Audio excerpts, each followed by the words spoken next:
ትላለህ? ምስጋና ይሁን ለስሙ። እንደዚህ ዝነኛ መሆንክን ስታውቅ አልደነገጥክም? አላስደነገጠኝም። እኔ እኮ እኔ ብቻ መስሎኝ ምዕመናን እንደዚህ እንደሚወዱህና ዝነኛ እንደሆንክ ነው የመሳውቄ። ያረጃል የዓለም ዝና። ተው እንደዚህማ አትበል። ዝና ቀን ጠብቆ ይከፋል። ሁሉንም ንቄዋለሁ። ለካ አንተ ስለ ራስህ ማውራት ስለማትወድ ነው ምዕመናን ስላንተ የሚመሰክሩልህ። እውነት ነው፣ እውነት ነው። አረ ገብሬ፣ እነዚህ ሰዎች የቤተ ክርስቲያኒቱን ዜማ አበላሹት። ምን ነው እዛው በተሰበሰቡበት መዓት ቢወርድባቸው። በል እንጂ አትፍረድ። ሰውያቸውማ ኢየሱስ ጌታ ነው እያለ ለቀባሪዎቹን ሊያረዳን ሲሞክር ጊዜ እኮ ተናድጄ ነው። አዎ እውነት ነው። ኢየሱስ ያማልክት አምላክ መች በዚህ ያበቃና ለወንቱ ስብሐት ኢየሱስ ክርስቶስ ይማልድልናል እኮ ነው የሚሉት። የምትማልድልን ድንግል ናት። ሌላስ የሚማልድልን ማን ነው?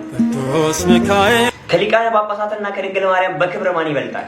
ከሊቃናት ሁሉ ትበልጣለች። በክንፋቸው ከሚበሩ ከነ ቅዱስ ሚካኤልስ? ክንፋቸው ከበዛ ከሱራፌል። እመብርሃን እነዚህን ሁሉ እንዴት ልትበልጣቸው ቻለች? እሳት መለኮትን በሆዷ ስለተሸከመች። ዘማሪ ገብረ ዮሐንስ ገብረ ጻድቅ። ስምህ ትንሽ ረዘመብኝ። በአጭሩ ማን ብዬ ልጥራ? ናታኔም ነኝ። እንዴ አንተን ያህል ታላቅ የቤተ ክርስቲያን አገልጋይ ናታኔም ታናሽ አገልጋይ ብዬ ልጥራ? አይከፋኝም ታናሽነቴ። ይሄን ሁሉ ካሴት ካወጣህና ዝነኛ ከሆንክ በኋላም እንደ ተራ ምዕመን ዝቅ ብለህ እግዚአብሔርን ደጅ ትጠርጋለህ? ምክንያት አለኝ ለማዘንበሌ። ናታኔም ነኝ ሽናት ቃሌ። የአገልግሎት መርህ ምንድን ነው? የትምክህት ካባዬን ጥዬ ከመቅደስ ልግባ ጌታዬ። ምን ልታደርግ ነው ከመቅደሱ የምትገባው? እንዲቀል ሸክሜ ከትከሻዬ። ይህች ሸክም የምታቀል ቤተ መቅደስ እንዴት ያለች ናት? የሰማይ ዜማ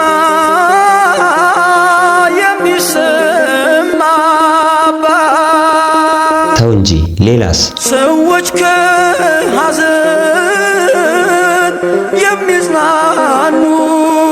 የሚጽናኑባት። ጥሩ፣ ሲከፋኝ እኔም እሄዳለሁ። ግን ምን ተብሎ ነው የሚጸለየው? ንገረኝ እስኪ። ይቅር በል እንጂ አትፍረድ። ይቅር በል እንጂ አትፍረድ።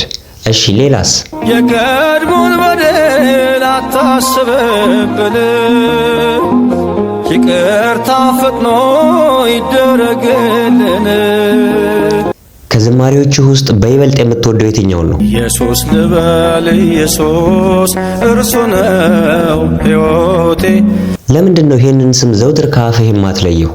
ያለ ጌታ ብኖርማ እንዴት እሆናለሁ? ሕማሙን ስታስብስ ምን ብለህ ዘመርክለት? የካስከው አንተ የበደልኩኔ። የካስከው አንተ የበደልኩኔ። እንዴት ልብ ይነካል በእውነት። ሌላስ? የቆሰልከው አንተ የዳንኮተኔ። ዝማሬዎችህ አጥንት ድረስ ነው የሚሰሙት። እና አይሁድ ይሄንን ጌታ ምን አደረጉት? በሚፈርደው ፈረዱበት፣ በሚምረው ጨከኑበት። እንዴት ነው የፈረዱበት? ጌታን በመስቀል ሰቀሉት። ቅድም የካስከው አንተ ብለሃል። እና አዳም በለስ ቀጥፎ ለበላበት እጅ ኢየሱስ ክርስቶስ ምን አድርጎ ካሰው? በመስቀል ቀኖ ተቸነከረ። አዳምና ሔዋን በለሲቱን ለበሉበት አፍስ ኢየሱስ ክርስቶስ ምን አድርጎ ካሳቸው? ጨክነው ሐሞት አጠጡት። ይህንን ሁሉ ጭካኔ ስትመለከት ምን ይገርምሃል? ይህን ያህል ትሕትና፣ ይህን ያህል ትዕግስት ግን ኃይልም ጉልበትም እያለው ለምን ተሸነፈላቸው? በሞቱ ሞትን ይሽር ዘንድ። አሃ እንደዛ ነው እንዴ?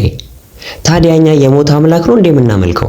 በሦስተኛው ቀን ተነስቶ ሞትን የሻረ። ከሞት ተነስቷል ማለት ነው። ሁሌ ከኛ ጋር በአካለ ሥጋ ሊኖር ወደ አባቱ ቀኝ በኃይል ያረገ የተከበረ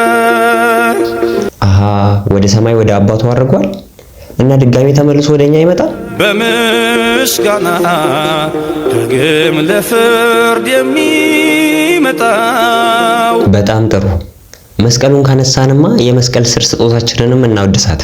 እመቤታችንን ምን ብለህ ነው የምትለምናት? አድኝ ማስተዋሉን እንድረዳው መስቀሉን።